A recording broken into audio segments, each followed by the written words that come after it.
यहाँ पर नेक्स्ट जो क्वेश्चन है वो है मैकेनिक्स का।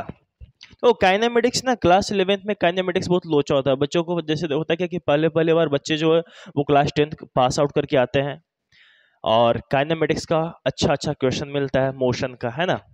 तो बहुत बच्चे जो होते हैं वो कंफ्यूज हो जाते हैं, बहुत सारे बच्चे कंफ्यूज हो जाते हैं। बट मैं कहता हूँ कि आप कंफ्यूज मत हो। देखो ये जो क्वेश्चन है संयोग से कि इस बार नीट 2023 में पूछा गया है।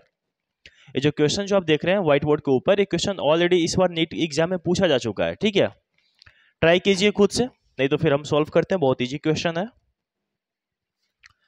चलो ट्राई कर लिए। चलो अच्छी बात है। क्वेश्चन कहता है क्या, A vehicle travels half the distance with a speed v and remaining distance with a speed 2v. Its average speed is what? यानी कि इसकी एवरेज स्पीड क्या होगी। कहने का मतलब कि एक व्हीकल्स है जो कि हाफ डिस्टेंस v से चलता है एंड रिमेनिंग हाफ डिस्टेंस जो है वो 2v से चलता है। तो इस व्हीकल की एवरेज स्पीड क्या हो जाएगी। आप ऐसे समझो कि कोई एक डिस्टेंस है जो कि ऐसा आप समझो कि टोटल डिस्टेंस, आप टोटल डिस्टेंस मान लो,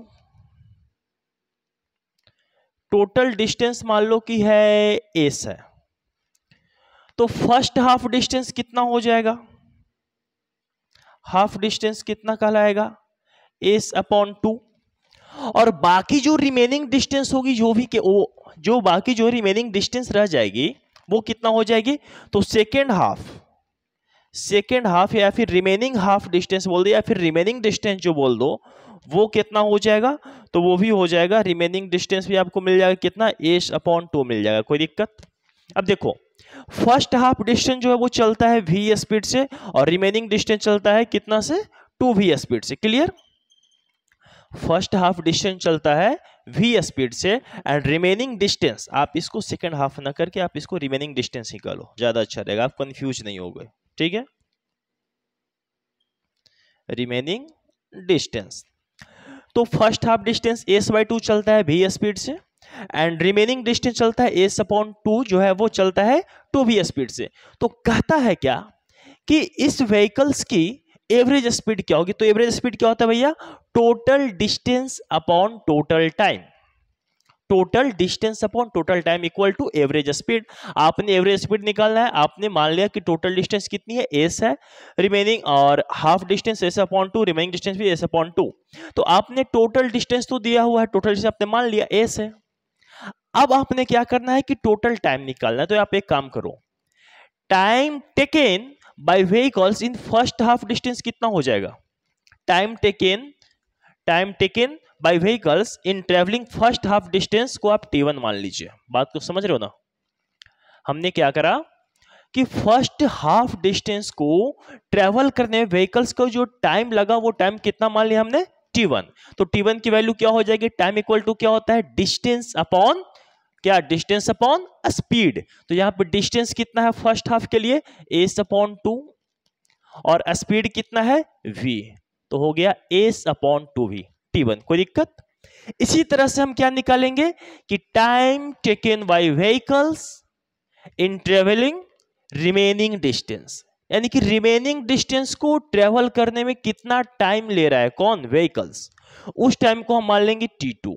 तो यहां से t2 कितना आ जाएगा, तो रिमेनिंग डिस्टेंस भी मेरे पास कितना है भाई, s अपॉन 2, क्योंकि time equal to distance upon क्या होता है, डिस्टेंस अपॉन स्पीड। तो यहाँ पे अपने पास डिस्टेंस है s अपॉन 2, स्पीड कितनी है, सेकेंड टाइम में स्पीड कितना है, रिमेनिंग डिस्टेंस में स्पीड कितना है 2v। तो यहाँ पे क्या लिख देंगे हम, इनटू 2v।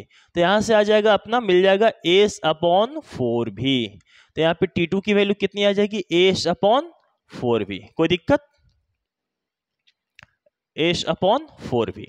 अब एक काम कर लो, आपने t1 का वैल्यू मिल गया है एस अपॉन 2v, t2 का वैल्यू मिल गया है एस अपॉन 4v। अब आप एक काम कर लो, आप टोटल टाइम निकाल सकते हो, टोटल टाइम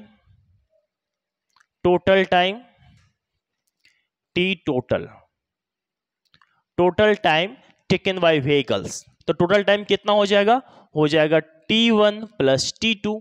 t1 का वैल्यू कितना है, तो एस अपॉन 2v प्लस यहाँ पे कितना हो जाएगा, एस अपॉन 4v। यहाँ पे एलसीएम ले लो, एलसीएम मिल जाएगा आपको, कितना मिल जाएगा एलसीएम हो जाएगा 4v। कोई दिक्कत, कट गया तो हो गया 2s ऊपर में हो जाएगा प्लस नीचे यहाँ पे कितना हो जाएगा s, यहाँ पे हो जाएगा 2s प्लस s मिलकर हो जाएगा 3s अपॉन 4v। तो अब आपने टोटल टाइम भी मिल गया 3h/4v, आपको टोटल डिस्टेंस दिया हुआ है, टोटल टाइम मिल गया। अब आप आराम से आसानी से एवरेज स्पीड कैलकुलेट कर सकते हो। कैसे? तो एवरेज स्पीड बराबर क्या होता है? Total distance, total travel distance,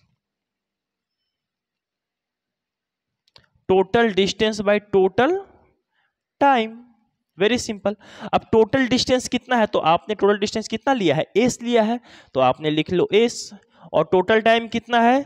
3h/4v, तो 4v चला जाएगा ऊपर, ठीक है। एस से एस मर गया, तो यहां से कितना आ जाएगा? यहां से आ जाएगा 4v/3 मीटर पर सेकेंड। समझ में आया? बहुत इजी, बहुत आसान।